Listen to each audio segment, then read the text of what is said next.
नमस्कार दोस्तों, एक बार फिर से मेरे इस चैनल में आप सभी का बहुत बहुत स्वागत है। आज हम बात करेंगे कक्षा 8वीं एनसीईआरटी हिंदी से लाख की चूड़ियाँ पाठ के बारे में। इस पाठ में हम पूरे पाठ की चर्चा करेंगे, साथ साथ प्रश्नों पर विस्तार से चर्चा करेंगे। यानी किसी भी प्रश्न का उत्तर आप लिखने में अपने आप को सक्षम पाएंगे। यानी इस पाठ से संबंधित कोई भी प्रश्न परीक्षा में पूछा जाए या कक्षा में पूछा जाए या अपने नोटबुक में लिखना हो, आप अपने आप को पूरी तरह से समर्थ पाएंगे। किसी भी प्रकार की शंका आपके मन में नहीं रहेगी, चाहे वो शब्दों के अर्थ हो, कोई विशेष वाक्य हो, आशय स्पष्टीकरण हो, इसका संदेश हो, पात्र का परिचय हो, सब कुछ एवरीथिंग आपको यहाँ पर मिलने वाला है।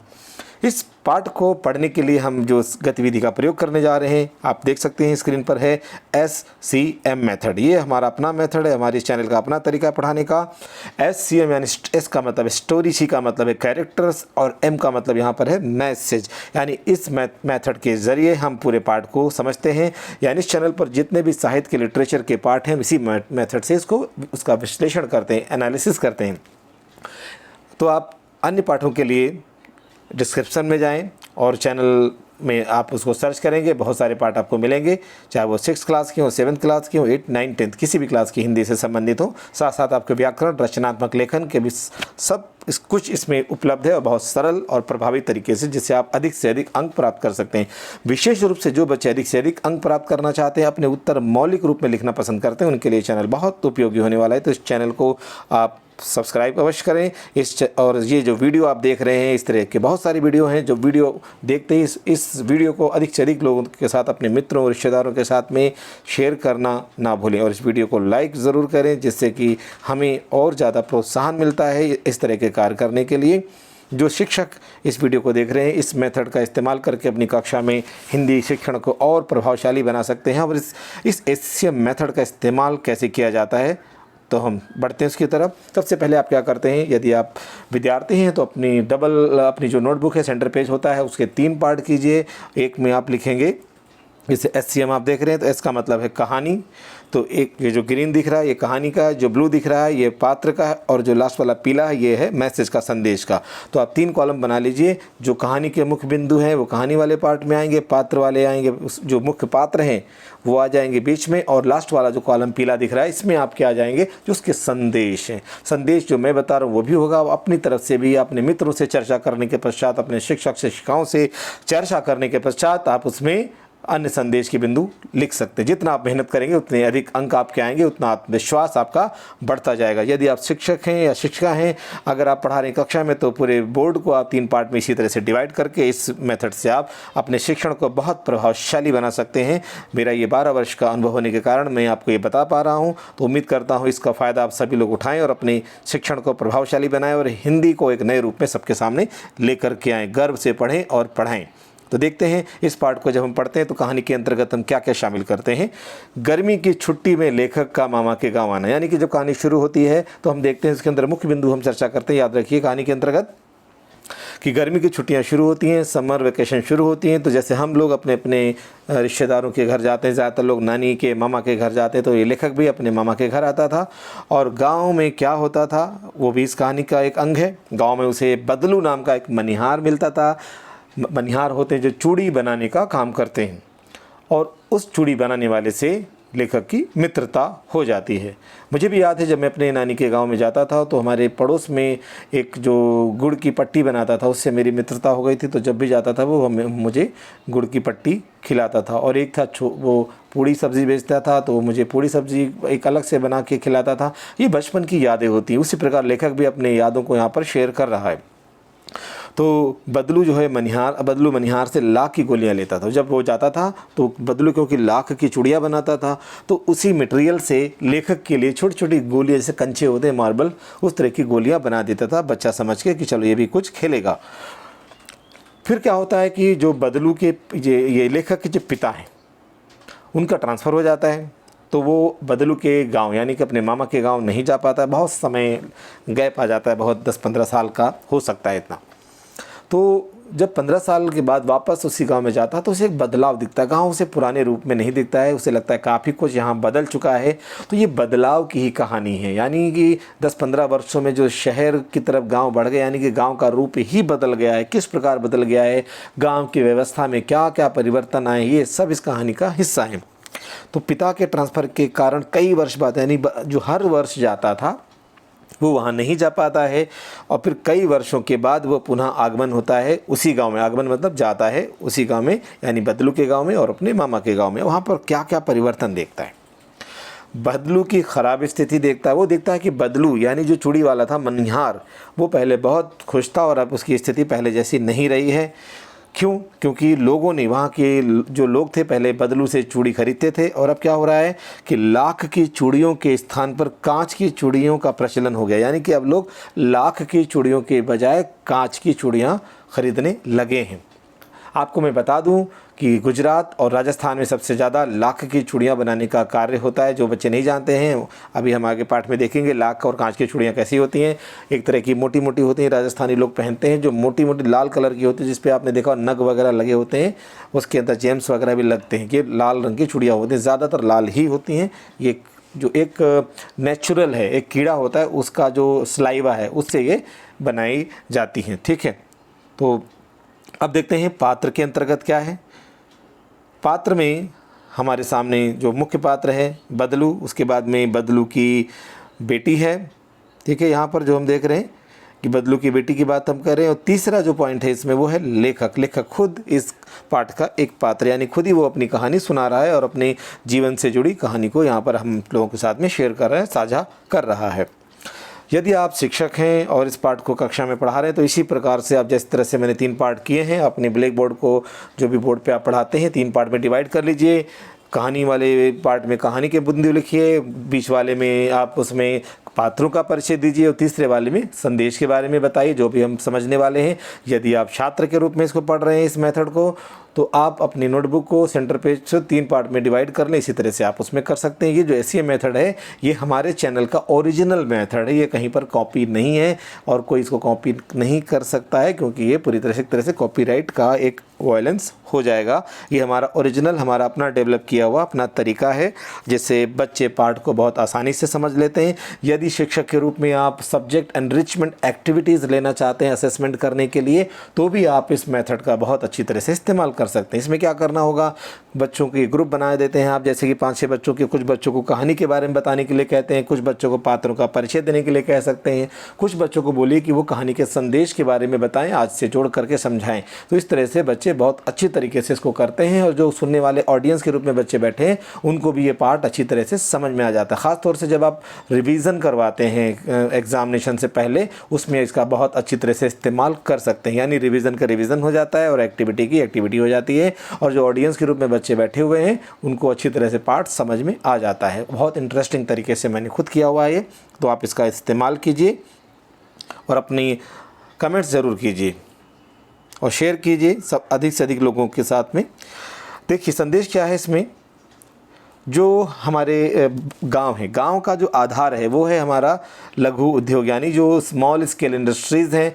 ख़ास तौर से उसमें क्या है, वो है आपका हैंडीक्राफ्ट, यानी जो हाथ से काम करने के जो तरीके हैं। क्योंकि गरीब लोग हैं और परंपरा से अपने कुछ काम कर रहे हैं जिसमें ज़्यादातर अपने शारीरिक श्रम का इस्तेमाल होता है, यानी फिज़िकल वर्क ज़्यादा है, मशीनों का इस्तेमाल कम है।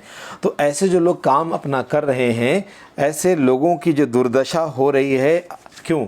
अर्बनाइजेशन की वजह से, मशीनीकरण की वजह से, वो भी इस पार्ट में आपको समझने को मिलेगा। मशीनें बढ़ रही हैं, जो पैसा लगाने वाला इंसान है वो उसको लगता है मशीनों से काम करना आसान है, पैसे की बचत होती है, काम जल्दी होता है, तो इससे भी लोग बेरोज़गार हो गए, गांव की स्थिति ख़राब हो गई। शहरीकरण का प्रभाव, यानी कि जो अर्बनाइजेशन है, गांव ख़त्म हो रहे हैं, शहर बढ़ते जा रहे हैं, क्योंकि जो कंस्ट्रक्शन करने वाली कंपनीज हैं उनके लिए जो ज़मीन है वो खेत नहीं, वो उनके लिए ज़मीन है, रॉ मटेरियल है, इसलिए वो अधिक से अधिक बिल्डिंग बनाना चाहते हैं अपने प्रॉफिट के लिए। तो आप देखते हैं गांव ख़त्म होते जा रहे हैं। उदाहरण के लिए दिल्ली में आप देखते हैं, दिल्ली के पास में नाम तो गुड़गांव है, लेकिन गांव जैसी वहाँ पर कोई चीज़ आपको देखने को नहीं मिलेगी। यानी जो गाँव है उनका नाम ही गाँव रह गया है, पूरी तरह से वो शहर बन चुके हैं। इसको बोलते हैं हम शहरीकरण, यानी कि गाँव ख़त्म हो गए और शहरों की तरह बनते चले गए, तो गाँव की जो व्यवस्था है वो सब ख़त्म हो जाती है।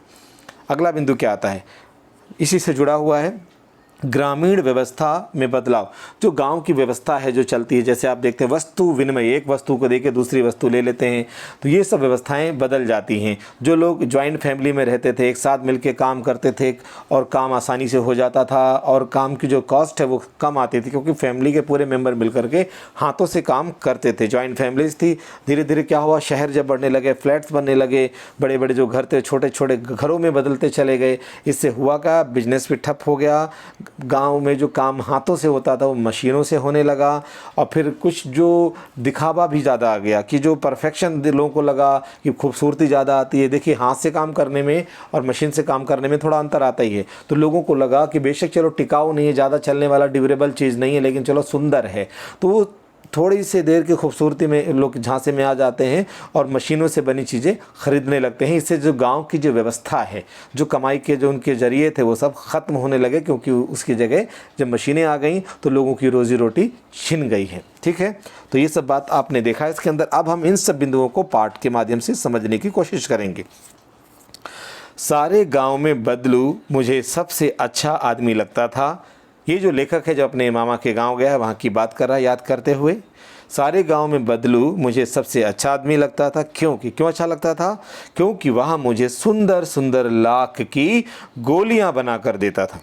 मुझे अपने मामा के गांव जाने का सबसे बड़ा चाव यही था। चाव का मतलब शौक, अट्रैक्शन, अफेक्शन यही था कि जब मैं वहाँ से लौटता था तो मेरे पास ढेर सारी गोलियाँ होती, रंग बिरंगी गोलियाँ, जो किसी भी बच्चे का मन मोह लेती थी। देखिए बच्चों को खिलौना वगैरह पसंद होता है, किसी को बलून पसंद है, किसी को खिलौने पसंद है, किसी को झूलना पसंद है। इसी प्रकार से जो लेखक जब गाँव में जाता तो बच्चा ही था, तो जो बदलू था, जो थोड़ा बहुत मटेरियल जैसे बच जाता है, हर किसी का बच, दर्जी होता है, टेलर होता है, कपड़ा बच जाता है, तो किसी का इसी तरह से जो बदलू है अपना चूड़ियाँ बनाने के बाद में थोड़ा बहुत मटेरियल बच जाता था, उससे गोल गोल गोलियाँ बना देता था और लेखक को दे देता था। लेखक उससे ही बहुत प्रसन्न हो जाता था, तो उसको बदलू के पास जाना बड़ा अच्छा लगता था। ये अपनी यादों को हमारे साथ बांट रहा है। वैसे तो मेरे मामा के गांव का होने के कारण मुझे बदलू को बदलू मामा कहना चाहिए था, परंतु मैं उसे बदलू मामा न कहकर बदलू काका कहा करता था। काका एक तरह से चाचा के रूप में भी इस्तेमाल होता है, जैसा कि गांव के सभी बच्चे उसे कहा करते थे। अब देखिए प्रश्न हो गया कि लेखक उसे मामा के बजाय काका क्यों कहता था? क्योंकि गांव के सभी बच्चे उसे इस नाम से ही पुकारते, यानी बदलू काका के नाम से ही पुकारते थे। एक तरह से उसका नाम ही पड़ गया था, तो लेखक भी उसको बदलू मामा ना कह के बदलू काका ही कहने लगा था। बदलू का मकान कुछ ऊंचे पर बना था, यानी थोड़ा ऊंचाई पर था। मकान के सामने बड़ा सा सहन था, यानी खुली जगह थी, जिसमें एक पुराना नीम का वृक्ष लगा था। अब ये बदलू के घर का वर्णन हो रहा कि उसका घर कैसा था। उसी के नीचे बैठकर बदलू अपना काम किया करता था। बगल में भट्टी दहकती रहती थी, यानी आग जलती रहती थी, जिसमें वह लाख पिघलाया करता। पिघलाने मतलब मेल्ट करता, जैसे लोहे को पिघला करके अलग अलग शेप दी जाती है, उसी प्रकार जो लाख है एक तरह से प्लास्टिक की तरह ही होता है, याद रखिए। तो उसको मेल्ट करते हैं, उससे फिर अलग अलग शेप में दिया जाता है, जैसे आप देख सकते हैं पिक्चर में। वो फिर गोल गोल करके फिर वो जो लकड़ी सी है इसको मुंगरी कहते हैं। इसका शेप होता है पीछे से मोटा और आगे से जो होता है नुकीला होता है। ये साइज़ के लिए किस साइज़ की चूड़ियाँ बनानी, इस पर नंबर पड़े होते हैं। जैसे आपने देखा होगा जब आप सुनार के यहाँ चूड़ी अपनी अंगूठी या चूड़ी बनवाने जाते हो तो उसके पास में एक स्टिक सी होती है, उसमें आपको वो चेक करता है अंगूठी का और कड़े का साइज़ लेता है। उसी तरह से इनके पास जो मुंगरी होती है, स्टिक होती है, आगे से नुकीली और पीछे से मोटी होती जाती है। तो उसमें अलग अलग साइज़ की, जिस तरह साइज़ की चूड़ियाँ बनानी होती हैं उस पर वो लपेट के उसको रगड़ते रहते हैं। जैसे आप देख सकते हैं चित्र में अलग अलग साइज़ की चूड़ियाँ बन जाती हैं। यानी कि जो सबसे आगे का साइज़ होगा आप देखेंगे वो मोटा होगा, सब जितना वो पीछे की तरफ चला है उतना मोटा होता जाएगा, जितना आगे जाएगा पतला होता जाएगा। ये साइज़ अलग अलग होते चले जाते हैं। आप आगे देखिए, सामने एक लकड़ी की चौखट पड़ी रहती थी। चौखट मतलब है लकड़ी की जो चौकोर एक बैठने की चीज़ स्टूल टाइप में पड़ी रहती थी, जिस पर लाख के मुलायम होने पर वह उसे सलाख के समान पतला करके चूड़ी का आकार देता। यानी लाख के सलाख के समान, यानी पतली पतली वो बना देता था। सलाख का मतलब होता है स्टिक से छड़ी होती है, उस तरह का पतला पतला बना देता था, फिर उसको लकड़ी पे मुंगरी पे घुमाता था, उसे चूड़ी का आकार मतलब उसे शेप देता था। पास में 4-6 विभिन्न आकार की बेलन नुमा मुंगेरियाँ रखी रहती थी, जो आगे से कुछ पतली और पीछे से मोटी होती, जो मैंने अभी आपको बताया, जिस पर लपेट के वो चूड़ी का आकार देता था। यानी कि पहले वो स्टिक की तरह लंबी लंबी वो काट लेता था लाख को, फिर उसको लपेटता था मुंगरियों पे, उससे चूड़ी के शेप उसको देता था, अलग अलग साइज़ की, उस पर नंबर जैसे मैंने बताया जिस साइज़ की बनानी होती उतना वो उसे बना लेता था। लाख की चूड़ी का आकार देकर वह उन्हें मुंगेरियों पर चढ़ाकर गोल और चिकना बनाता, और तब एक एक कर पूरे हाथ की चूड़ियाँ बना चुकने के पश्चात वह उन पर रंग करता, यानी कि बना लेता पर उस पर कलर करता था अलग से। कलर अलग से करते हैं तब कि देखिए जब वो कुछ चीज़ बनाता है रॉ मटेरियल थोड़ा रफ लगता है, उसको अट्रैक्टिव बनाने के लिए थोड़ा सा उस पर कलर करना पड़ता है जिससे कि वो और खूबसूरत लगे, इसलिए वो चूड़ियों पर कलर करता था।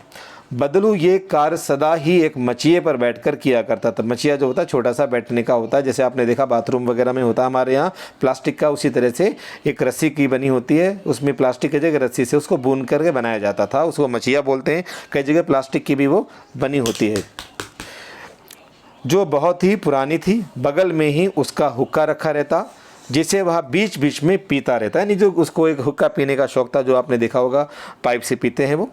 गांव में मेरा दोपहर का समय ज़्यादातर, अधिकतर मतलब ज़्यादातर बदलू के पास बीतता। जब गांव में जाता था, आपको पता है उसको छुट्टी होती थी, छुट्टियों में तो जाता था समर वेकेशन में, तो अपना ज़्यादातर समय वो बदलू के पास ही बिताता। शायद उसे एक तो गोली उसे मिल जाती थी, छोटी छोटी बना के देता था, जो रॉ मटेरियल उसका बच जाता था थोड़ा बहुत। उसके अलावा उसको शायद ऐसा लिखा नहीं, लेकिन हम अंदाज़ा लगा सकते हैं, लेखक को शायद बदलू का जो चूड़ी बनाने का जो तरीका है और चूड़ियाँ बनाना देखना उसे बहुत अच्छा लगता था। वह मुझे लला कहा करता, गांव की भाषा में बेटे को बोलते हैं लला कहा करता, और मेरे पहुंचते ही मेरे लिए तुरंत एक मचिया मंगा देता, यानी बैठने के लिए स्टूल टाइप में जो होता है उसको मंगा देता था। मैं घंटों बैठे बैठे उसे इस प्रकार चूड़ियाँ बनाते देखता रहता। लगभग रोज़ ही वह 4-6 जोड़े चूड़ियाँ बनाता, यानी कि आप देख सकते हैं बहुत ज़्यादा नहीं बना पाता था, क्योंकि आप बहुत मेहनत का काम है। 4-6 जोड़े चूड़ियाँ ही बना सकता था, यानी कि 10 से 12 चूड़ियाँ ही रोज़ वो बना पाता था। पूरा जोड़ा बना लेने पर वह उसे बेलन पर चढ़ाकर कुछ क्षण चुपचाप देखता रहता, मानो वह बेलन ना होकर किसी नववधू की कलाई हो, यानी कि ऐसे इमेजिन करता था कि जैसे किसी स्त्री की एक कलाई हो जिस पर वो उसको शेप में ला करके देख रहा है, इमेजिन करता था। जैसा आप यहाँ पर देख सकते हैं सामने जो यहाँ पर चित्र बना हुआ है, इसी प्रकार का गोल गोल वो लकड़ी होती है, इसको मुंगरी बोलते हैं, उस पर लपेट के वो बनाता है। अब किसी का हाथ तो होगा नहीं जो उस पर लपेट के बनाएगा, हाथ की जगह वो लकड़ी होती है मोटी सी, उसको मुंगरी बोलते हैं, तो उस पर वो लपेट के बनाता था। बदलू मनिहार था, यानी कि चूड़ी वाला।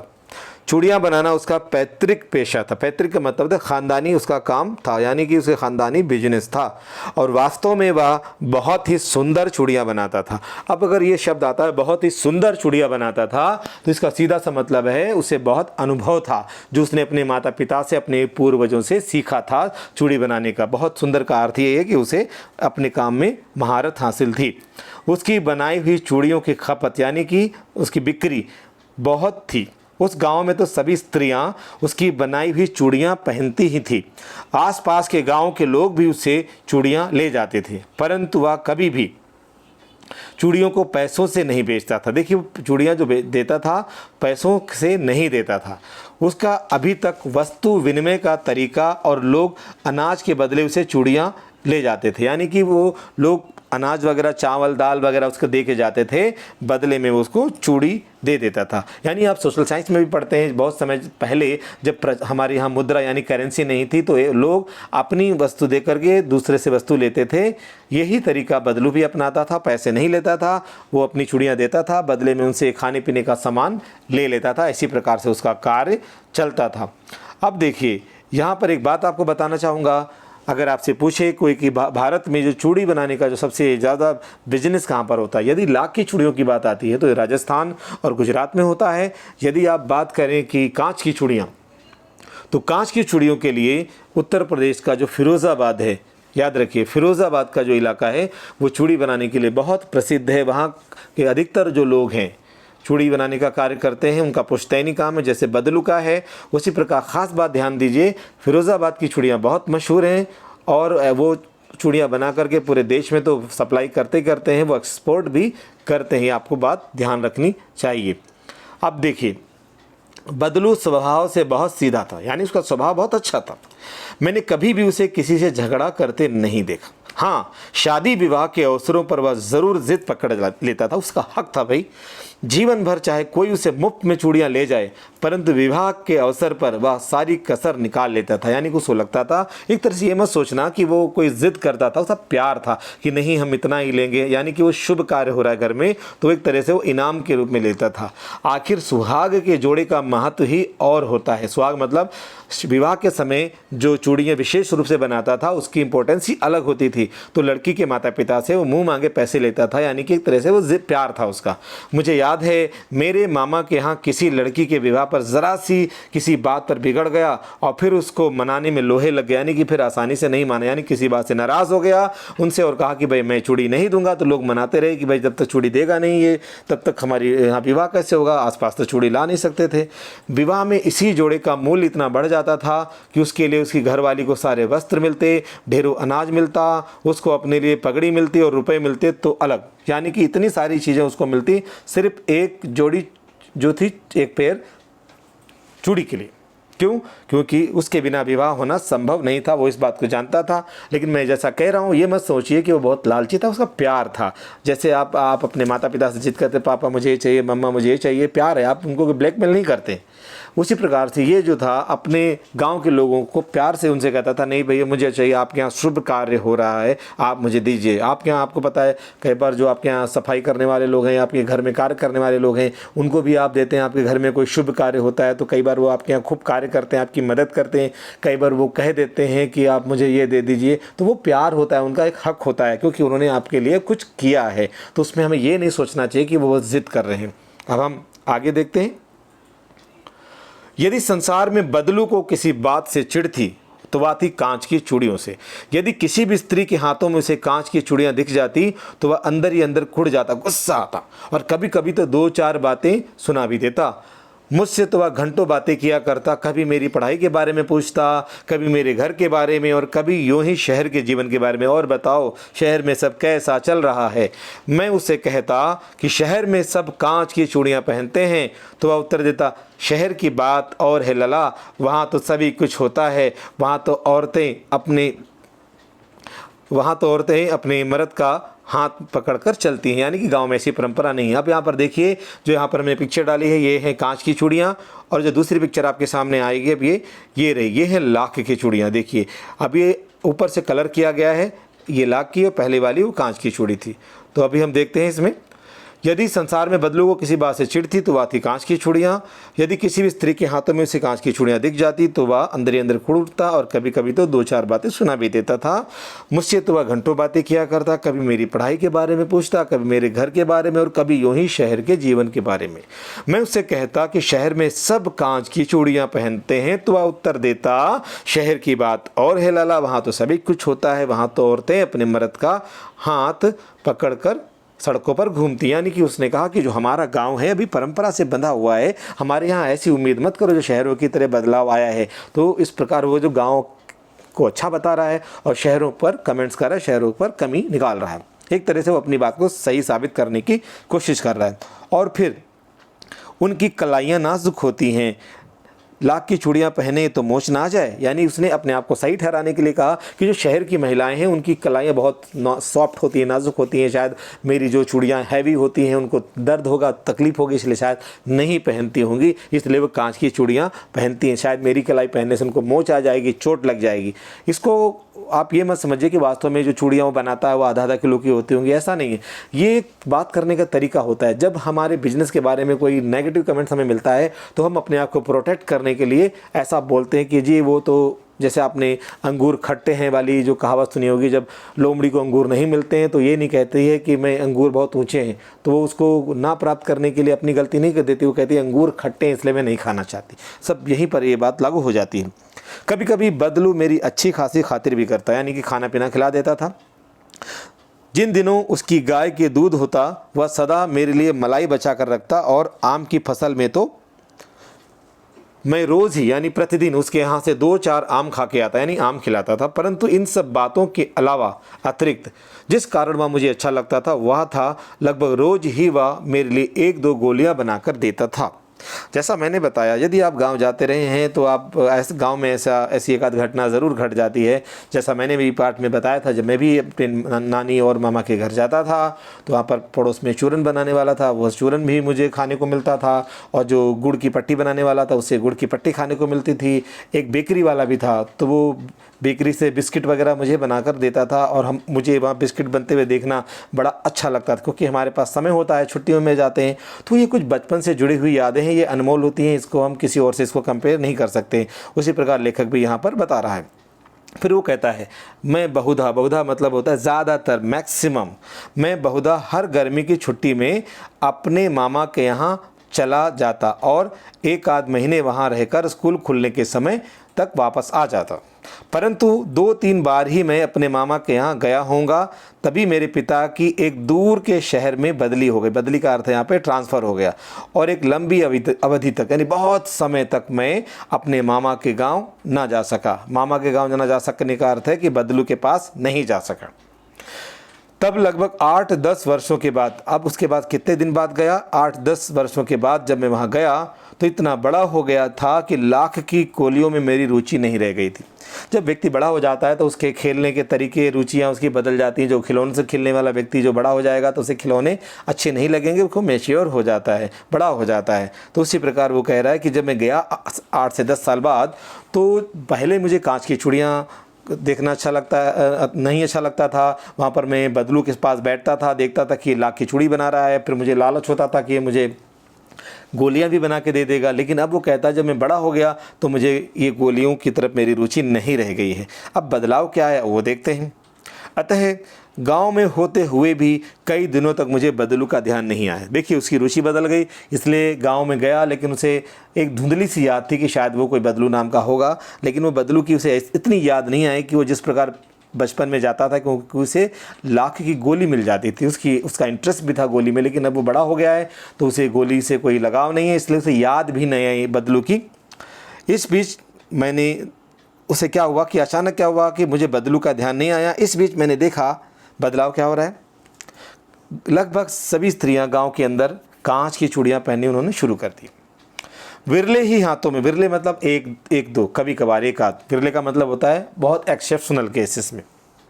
हाथों में मैंने लाख की चूड़ियाँ देखी, बहुत कम हाथों में मैंने लाख की चूड़ियाँ देखी, यानी बहुत कम हो गए। तब एक दिन सहसा अचानक मुझे बदलू का ध्यान आया, यानी अचानक किसी के हाथ में चूड़ी देखी तो उसे कनेक्ट हो गया कि अच्छा ये चूड़ियाँ तो यहाँ पे बदलू बनाता था, इसके पास में बचपन में जाया करता था। तो तब उसे याद आई और वो बदलू के पास जाने के लिए बढ़ा। बात यह हुई कि बरसात में मेरे मामा की छोटी लड़की आंगन में फिसलकर गिर पड़ी और उसके हाथ की कांच की चूड़ी टूटकर उसकी कलाई में घुस गई और उससे खून बहने लगा। मेरे मामा उस समय घर पर नहीं थे, मुझे उसकी मरहम पट्टी करनी पड़ी, ड्रेसिंग करनी पड़ी। तभी मुझे अचानक बदलू का ध्यान आया और मैंने सोचा कि उससे मिल आऊँ। अतः शाम को मैं घूमते घूमते उसके घर चला गया। बदलू वहीं चबूतरे पर नीम के नीचे एक खाट पर लेटा था, चारपाई पर लेटा था। नमस्ते बदलू काका, मैंने कहा। नमस्ते भैया, उसने मेरी नमस्ते का उत्तर दिया और उठकर खाट पर बैठ गया। परंतु उसने मुझे पहचाना नहीं और देर तक मेरी ओर निहारता रहा, यानी उसको पहचानने की कोशिश करता रहा। मैं हूँ जनार्दन काका, यानी उसने कहा मैं हूँ जनार्दन, मेरा नाम जनार्दन है काका, आपके पास से गोलियां बनवा कर ले जाता था। यानी वो बचपन की याद दिला रहा है ताकि मुझे पहचान ले। मैंने अपना परिचय दिया। बदलू फिर भी चुप रहा, मानो वह अपनी स्मृति पटल पर अतीत के चित्र उतार रहा हो, यानी कि वो याद करने की कोशिश कर रहा है कि ये कौन है। और तब वह एकदम बोल पड़ा, आओ आओ लला बैठो, बहुत दिन बाद आई। यानी उसको याद आ गया कि अच्छा ये तो वो है जो बचपन में मेरे पास आता था, गोलियां बनवा के ले जाता था। तब उसने कहा कि आओ आओ लला बैठो, बहुत दिन बाद गाँव आए। तो क्या बोला आगे? हाँ, इधर आना नहीं हो सका काका, मैंने चारपाई पर बैठते हुए उत्तर दिया। कुछ देर फिर शांति रही, यानी कोई कुछ नहीं बोला, चुप। ना लेखक बोला ना बदलू बोला, यानी कोई टॉपिक नहीं मिल रहा था, बात कैसे आगे बढ़ाएं। तो लेखक आगे लिखता है, मैंने इधर उधर अपनी दृष्टि दौड़ाई, नज़र दौड़ाई देखने के लिए, घर का मुआयना करने के लिए क्या है घर में। अब ना तो मुझे उसकी मचिया नज़र आई, ना ही भट्टी, यानी कि जो बचपन में वो काम करता था उससे संबंधित जो सामान था, भट्टी, मुंगरी, लाख, ऐसा कोई भी सामान उसे नज़र नहीं आया। यानी कि उसको लगा कि लगता है अब ये कार्य नहीं करता है। तो जब उसे कोई सामान नज़र नहीं आया जो बचपन में लाख का काम करते समय दिखता था, ज़रूरी सामान, तो उसके मन में एक शंका पैदा हुई, ऐसा क्यों है। तो उसने सवाल पूछा लेखक ने बदलू से। क्या पूछा? आजकल काम नहीं करते काका? मैंने पूछा। नहीं लाला, काम तो कई साल से बंद है। मेरी बनाई हुई चूड़ियाँ कोई पूछे तब तो, यानी अब गांव में मेरी बनाई लाख की चूड़ियाँ कोई पूछता ही नहीं है। गांव में कांच का प्रचार हो गया, यानी जो कांच की चूड़ियाँ हैं वो ही ज़्यादातर लोग पहनने लगे हैं। फिर वह कुछ देर चुप रहा, फिर बोला, मशीन युग है ना ये लला, यानी मशीनीकरण की बात देखिए शुरू हो गई। यानी मशीन युग है ना ये लला, यानी ये मशीनों से ही सारा काम हो रहा है। आजकल सब काम मशीन से होता है, खेत भी मशीन से जोते जाते हैं, और फिर जो सुंदरता कांच की चूड़ियों में होती है लाख में कहाँ संभव है। आपको याद होगा जब मैंने पाठ शुरू किया तो मैंने बताया था कि मशीनीकरण के प्रभाव ने गाँव के उद्योग धंधों को नष्ट कर दिया है। यानी कि जो गांव के जो बिजनेस था, गांव में लोग करते थे हैंडीक्राफ्ट, यानी हाथ से बनाने के जितने काम थे सामानों को, वो सब बंद हो गए हैं। ठीक है, आगे देखते हैं।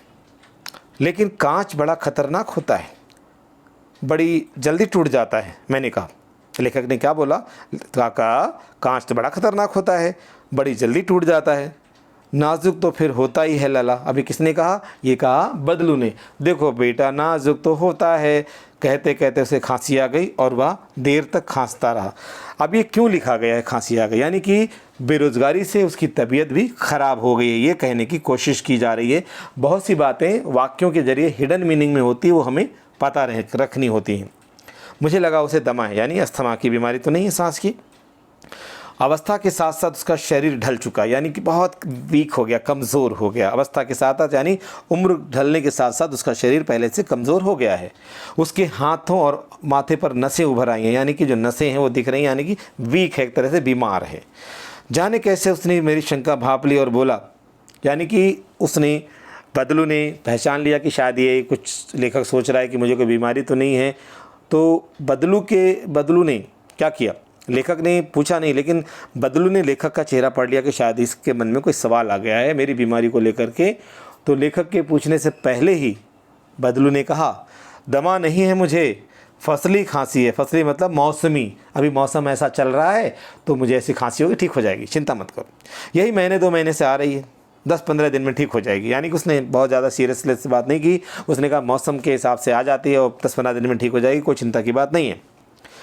मैं चुप रहा। मुझे लगा उसके अंदर कोई बहुत बड़ी व्यथा छिपी है। व्यथा मतलब दुख छिपा था, अपने रोज़गार को खो देने का, मशीनीकरण पर उसे गुस्सा आ रहा था। ये प्रश्न आता है, कौन सी व्यथा छुपी है? ये व्यथा यही है कि जो उसका रोज़गार छिन गया, उसका धंधा चौपट हो गया। ये सब क्यों हुआ? क्योंकि कांच की चूड़ियों का चलन हो गया, मशीनी युग आ गया, सब चीज़ मशीनों से बनने लगी। तो अंदर ही अंदर उसे गुस्सा आ रहा था।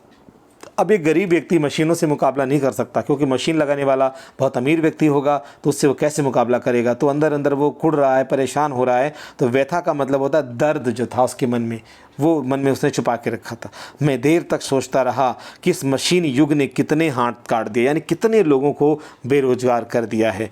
कुछ देर फिर शांति रही जो मुझे अच्छी नहीं लगी। उदाहरण के लिए देखिए, आजकल जैसे कोरोना का समय चला, बहुत से मजदूर अपने घरों को वापस लौट गए, ठीक है।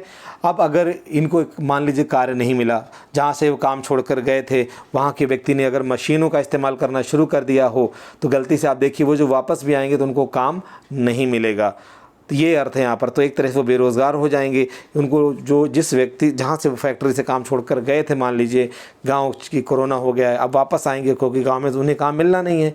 अब शहर में वापस आएंगे, अब शहर में अगर कोई मशीनों का इस्तेमाल करना शुरू कर दे उनकी मज़दूरों की जगह, तो एक तरह से ये वाक्य वहाँ पर सच साबित हो जाएगा। तो आप समझ सकते हैं कि मशीन युग ने कितने हाथ काट दिए हैं। यानी कि जो काम मशीन से, रोबोट से होने लगेगा, जिसको आजकल बोलते हैं आर्टिफिशियल इंटेलिजेंस, यानी जो सारा काम मशीन से होने लगेगा, तो जो मनुष्य की उपयोगिता ख़त्म हो जाएगी। ख़ासतौर से ऐसे कि जो व्यक्ति स्किल्ड नहीं है, जिसको कोई कार्य करना नहीं आता है, जो पढ़ा लिखा नहीं है, ऐसे लोगों की स्थिति ख़राब होनी शुरू हो जाती है। ये इसका अर्थ है। तो आजकल से इस पाठ को जोड़ेंगे तो बहुत कुछ आप अच्छा उत्तर लिख पाएंगे।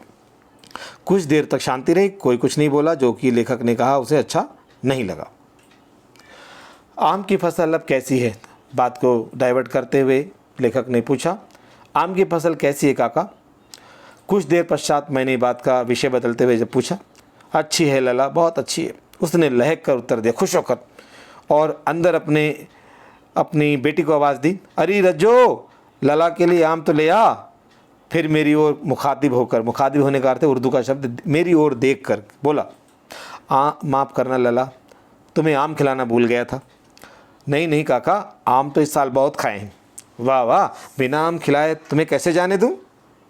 गांव में ख़ास बात यही होती है बच्चों कि गांव के अंदर आप जब जाते हैं तो बहुत प्यार से लोग आपके सामने पेश आते हैं, आपको बिल्कुल सर आँखों पे बिठा कर रखते हैं, क्योंकि बहुत प्यार करते हैं लोगों से वो। मैं चुप हो गया। मुझे वे दिन याद हुआ है जब वह मेरे लिए मलाई बचा कर रखता था। बचपन की याद आई। गाय तो अच्छी है ना काका? अब जब मलाई की याद आई तो गाय की भी याद आ गई, तो लेखक ने वो भी पूछ लिया, गाय तो अच्छी है ना काका? मैंने पूछा, गाय कहाँ है लला, 2 साल हुए बेच दी। आप देखिए धीरे धीरे मशीनीकरण के जो दुष्प्रभाव हैं, नेगेटिव इफेक्ट्स हैं, वो आपके सामने आ रहे हैं। पहले उसका बिजनेस चौपट हुआ, मशीनी युग ने उसको बेरोजगार बना दिया, इस वजह से उसे अपने क्या करना पड़ा, आपने देखा, उसे अपनी गाय तक बेचनी पड़ी। आज के संदर्भ में अगर आप देखेंगे तो कोरोना की वजह से ना जाने कितने लोग बेरोजगार हो गए, कितने लोगों ने ज़मीनें बेच दी, कितने लोगों ने गहने बेच दिए, सोना चांदी बेच दिया। और अभी अगर आप न्यूज़पेपर में पढ़ेंगे तो बहुत सारे लोगों ने जो अपनी जमा पूंजी थी, जैसे PF वगैरह का, PPF वगैरह का जो पैसा था, अभी ये खबर के अनुसार लगभग 30,000 करोड़ रुपए लोगों ने निकाल लिए हैं, जो कि वो अपने भविष्य के लिए बचा करके उन्होंने रखा था, क्योंकि वो बेरोज़गार हो गए। क्योंकि सबसे पहले जो आदमी बेरोज़गार होगा, अपनी बीवी बच्चों का और अपना पेट तो उसे पालना ही है, तो बचत हालांकि उसने अपने भविष्य के लिए रखी थी, लेकिन ये समस्या जो अचानक आ गई, इससे उसे, क्योंकि रोज़गार चौपट हो गया, तो उसे अपना जमा पूंजी सब निकालनी पड़ी। वही यहाँ पर आप बात लागू होती है, जब रोज़गार छिन गया, मशीनें आ गई, तो उसके पास जो भी संपत्ति थी, गाय भी उसकी संपत्ति थी, वो उससे बेचनी पड़ गई, उसका बिजनेस चौपट हो गया, धंधा चौपट हो गया, लाख की चूड़ियाँ कोई ख़रीदता नहीं है, सब ने कांच की चूड़ियाँ पहननी शुरू कर दी हैं। तो कितनी अच्छी बात यहाँ पर आई है जो आप आज से उसको जोड़ सकते हैं। अब देखिए, गाय कहाँ है लला, 2 साल हुए बेच दी, कहाँ से खिलाता? देखिए, अपने खाने को तो है नहीं, गाय को क्या खिलाता, मैंने बेच दी। इतने में रज्जो यानी उसकी बेटी अंदर से एक डलिया में, एक टोकरी में ढेर सारे आम ले आई। ये तो बहुत है काका, इतने खा पाऊँगा मैं? मैंने कहा वाह वाह, हंस पड़ा। शहरी ठहरे ना, शहर के हो इसलिए ज़्यादा डरते हो, गांव के होते बहुत खा जाते हैं। मैं तुम्हारी उम्र का था ना, तो इसके 4 गुने आम एक बखत में खा जाता था। भाई एक बखत मतलब एक टाइम में, एक वक्त में, इससे 4 गुने आम, यानी 4 अगर तुम्हारे साथ भी आए तो मैं 16 आम एक बार में खा जाता था। यानी वो कहना चाह रहा है कि जो गाँव के लोग हैं उनका जो डाइजेशन है, उनका जो इम्यूनिटी सिस्टम है, शहरों के लोगों से ज़्यादा स्ट्रांग होता है। ये यहाँ पर हिडन मीनिंग है। आप लोगों की बात और है, मैंने उत्तर दिया। देखिए, लेखक ने भी स्वीकार किया कि आप लोगों की बात और है, यानी कि आप जो गांव वाले हैं उनकी जो इम्यूनिटी है ज़्यादा स्ट्रांग होती है, यानी वो ज़्यादा ही स्वस्थ होते हैं, क्योंकि शुद्ध हवा में, शुद्ध वातावरण में रहते हैं। अच्छा बेटी, लला को 4-5 आम छांट कर दो, ढूंढ करके दो, सिंदूरी वाले देना। ये आम की क्वालिटी का नाम है, सिंदूरी वाले देना। देखो लला कैसे हैं, इसी साल ये पेड़ तैयार हुआ है। यानी कि उसने कहा पेड़ लगाए तो बहुत साल हो गए, लेकिन अभी अभी पहली बारी से आम की फसल हमें मिली है और आप तुम्हें इसमें से दे रहे हैं। रज्जू ने 4-5 आम अंजलि मतलब मुट्ठी में लेकर के मेरी ओर बढ़ा दिए, लेखक की ओर बढ़ा दिए। आम लेने के लिए मैंने हाथ बढ़ाया तो मेरी निगाह एक पल के लिए, एक क्षण के लिए उसके हाथों पर ठिठक गई, यानी कि जो बदलू की बेटी थी उसके हाथों पर ठिठक गई। यानी ठिठकने का मतलब है देखता रह गया। गोरी गोरी कलाइयों पर लाखी की चूड़ियाँ बहुत फब रही थी, बहुत सुंदर लग रही थी। बदलू ने मेरी नज़र देख ली और बोल पड़ा, यही आखिरी जोड़ा बनाया था। यानी अब अपना जब मैं बिजनेस बंद कर रहा था तो यही आखिरी वाला जो जोड़ा है बनाया था अपनी बेटी के लिए। ज़मींदार साहब आए थे अपनी बेटी के विवाह पर इस जोड़े को लेने के लिए। 10 आने पैसे मुझको दे रहे थे, यानी कि बहुत ज़्यादा पैसे दे रहे थे। मैंने जोड़ी नहीं दी, कहा जाओ शहर से ले आओ। यानी उसको गुस्सा आ गया था कि सब शहर से ही ला रहे हो, सब शहर की तरफ भाग रहे हो, मशीनों की तरफ भाग रहे हो, तो मेरे पास क्या करने आ रहे हो, शहर से ले आओ, मैं नहीं देता। यानी वो गुस्सा था उसके अंदर। मैंने आम ले लिए और खाकर थोड़ी देर पश्चात चला आया। मुझे प्रसन्नता हुई कि बदलू ने हार कर भी हार नहीं मानी थी। उसका व्यक्तित्व कांच की चूड़ियों जैसा नहीं था कि आसानी से टूट जाए। अभी आखिरी वाला जो वाक्य बहुत इंपॉर्टेंट है, यानी कि फिर भी वो आम की फसल उसने तैयार कर ली, आम का काम करने लगा, आम का बिजनेस करने लगा, यानी उसने अपना बिजनेस अलग बना लिया, लेकिन उसने हार नहीं मानी, क्योंकि उसका जो व्यक्तित्व है कांच की चूड़ियों की तरह कमज़ोर नहीं था। यानी कि यहाँ पर कांच की चूड़ियों को क्या बोला गया, जो लोग कमज़ोर होते हैं, वीक होते हैं, उनके लिए इस्तेमाल की गई। यानी लाख की चूड़ियों का इस्तेमाल यहाँ पर सिंबॉलिक रूप में हो गया। जो इनका इरादा मजबूत है, जो मुश्किलों से हार नहीं मानते हैं, लाख की चूड़ियाँ ऐसे लोगों का यहाँ पे प्रतीक बन जाती हैं। उदाहरण के लिए आप लॉकडाउन में आपने देखा होगा, बहुत से व्यक्ति हार मान गए, बहुत से लोगों ने अपना बिजनेस बदल लिया। कोई सब्ज़ी बेचने लगा, कोई यहाँ पर कुछ और बिजनेस करने लगा, यानी कि लोगों ने बिजनेस बदल लिया, लेकिन समय के साथ चले, समय से हार नहीं मानी, क्योंकि उनको पता था ये कुछ समय का है, उसके बाद सब बदल जाएगा। इसलिए उन्होंने अपने आप को सर्वाइव करने के लिए अपना बिजनेस बदला है। अच्छी बात है। आगे हम इसके प्रश्नों पर चर्चा करते हैं और शब्दों के अर्थ भी समझेंगे। चाव, चाह, रुचि, तीव्र इच्छा। सलाख मतलब सलाई, धातु की छड़ स्टिक जो होती है। मुंगरी गोल मुठियादार लकड़ी जो ठोकने पीटने के काम आती है। ठीक है। पैतृक यानी पूर्वजों का, पिता से प्राप्त या पुश्तैनी जो हमारे ख़ानदानी होता है उससे मतलब है। खपत मतलब माल की बिक्री, जिसको बोलते हैं इंग्लिश में कंजप्शन, कंज्यूम जो होती चीज़। वस्तु विनिमय, पैसे से ना खरीदकर एक वस्तु के बदले दूसरी वस्तु लेना देना, उसको बोलते हैं वस्तु विनिमय। कसर मतलब घाटा पूरा करना, कमी पूरी करना। नाजुक मतलब कोमल, डेलिकेट। पगड़ी सिर पर लपेटकर बांधा जाने वाला लंबा कपड़ा या पगड़ी, जो सिख लोग भी पहनते हैं और राजस्थान में तो आपने देखा पगड़ी पहनते ही पहनते सब हैं। मरहम पट्टी, जख्म का इलाज, घाव पर दवा लगाकर पट्टी बांधना यानी कि ड्रेसिंग करना। मचिया, बैठने के इस्तेमाल में आने वाली सुतली यानी रस्सी आदि से बनी छोटी चौकोर खाट, छोटी सी चारपाई होती है, बैठने की स्टूल टाइप में होती है। जैसे मैंने बताया, जैसे बाथरूम में हमारे प्लास्टिक की होती है, तो पहले वो रस्सी की बनती थी, आजकल कई लोग उसको मूढ़ा भी बोल देते हैं। मुखातिब, देखकर बात करना, यानी किसी की तरफ देखकर जब बात करते हैं तो उसको कहते हैं आप मेरी तरफ मुखातिब हैं। ये उर्दू का शब्द है। डलिया, बांस का बना एक छोटी सी टोकरी, उसको पात्र, पात्र मतलब बर्तन, वैसे टोकरी समझ के चलिए। फबना मतलब सूट करना, यानी सजना, अच्छा लगना, उसके साथ मैच करना। अब प्रश्नों पर हम चर्चा करेंगे। बचपन में लेखक अपने मामा के गाँव चाव से क्यों जाता था और बदलू को बदलू मामा ना कहकर बदलू काका क्यों कहता था? यानी कि अब देखिए, सीधा सा उत्तर है, इसका ज़्यादा मुश्किल नहीं है। बचपन में लेखक अपने मामा के गांव जाता था इसलिए क्योंकि वहाँ पर जो बदलू था लाख का कार्य करता था, और वहाँ वो जो थोड़ा बहुत वो पदार्थ बच जाता था लाख, तो उससे वो बदलू क्या करता था, लेखक को छोटी छोटी गोलियां बना करके दे देता था, क्योंकि लेखक बच्चा था, उसे गोलियों के प्रति एक आकर्षण था, इसलिए वो इस लालच में उसके पास जाता था। दूसरा इसका पार्ट है कि बदलू मामा न कहकर बदलू काका क्यों कहता था, ये हमने डिस्कस किया था, एक बार फिर बता देते हैं। हालांकि क्योंकि गांव के सभी बच्चे, सभी लोग उसे बदलू काका ही कहते थे, इसलिए लेखक ने भी उसे बदलू काका कहना शुरू कर दिया। ये इसका उत्तर हो गया। वस्तु विनिमय क्या है? विनिमय की प्रचलित पद्धति क्या है? वस्तु के बदले वस्तुओं का आदान प्रदान, यानी कि आपको चावल चाहिए और आपके पास में गेहूँ है, तो आपने ऐसे व्यक्ति को ढूंढा जिसको आपकी वस्तु चाहिए, उसको गेहूं चाहिए और आपको चावल चाहिए, तो ऐसे दो लोग मिल जाएंगे और अदला बदली कर लेंगे। यानी वस्तु के साथ में जो आदान प्रदान है, एक्सचेंज जो करेंगे, उसको हम बोलते हैं वस्तु विनिमय। ठीक है। और विनिमय की, यानी विनिमय का इंग्लिश वर्ड है एक्सचेंज करना। वर्तमान पद्धति क्या है, यानी आज का मेथड क्या है? आज का मेथड है मुद्रा, इंग्लिश में इसको करेंसी बोलते हैं। यानी आजकल हम करेंसी के माध्यम से करते हैं। अलग अलग देश की अलग अलग करेंसी होती है, जैसे भारत की है इंडियन रुपी बोलते हैं आप उसको, ठीक है, तो भारतीय रुपया है। तो आजकल की जो प्रचलित पद्धति वो मुद्रा, यानी आजकल का जो लेन देन है वो मुद्रा के माध्यम से होता है। तीसरा प्रश्न, मशीनी युग ने कितने हाथ काट दिए? आपको याद है, मैंने पूरे पाठ को पढ़ते समय, एससीएम पर डिस्कशन करते समय इस वाले प्रश्न का उत्तर मैंने विस्तार से दे दिया है। मुझे लगता है आपको समझ में आ गया होगा। वीडियो को बार बार देखिए, और हाँ, वीडियो को अंत तक देखेंगे तभी आपको समझ में आएगा। मैंने इसका उत्तर दे दिया, फिर भी मैं यहाँ पर चर्चा कर देता हूँ। मशीनी युग ने कितने हाथ काट दिए हैं, इस पंक्ति में लेखक ने किस व्यथा की ओर संकेत किया है? यानी कि मशीनों के बढ़ने से जो हाथ से काम करने वाले लोग हैं वो बेरोज़गार होते चले गए, इसलिए बेरोज़गारी बढ़ती चली गई। ये व्यथा है। ये व्यथा मतलब यही दुख है ऐसे लोगों का जो गरीब हैं, जो मशीनें नहीं लगा सकते हैं। उन्होंने मशीनों का और अमीर लोगों का, बड़ी बड़ी फैक्ट्रियों का मुकाबला नहीं कर पाए और वो गरीब हो गए और उन्होंने अपना काम धंधा छोड़ दिया। यानी कि कोई व्यक्ति अगर मशीन से कार्य नहीं करता है, हाथ से कार्य करता है, तो उसकी जो कॉस्ट है, मान लीजिए 10 रुपये आती है, कोई उसी कार्य को दूसरा फैक्ट्री वाला मशीन से करता है तो उसकी कॉस्ट आएगी 6 रुपये। तो वो 6 रुपये का बना के 8 रुपये का बेच देगा, 2 रुपये प्रॉफिट भी मिल जाएगा उसको। लेकिन दूसरा व्यक्ति, उसकी कॉस्ट ही 10 रुपये की पड़ रही, क्योंकि वो कम क्वांटिटी में बना रहा है, मशीन से बना के हाथ से बना रहा है।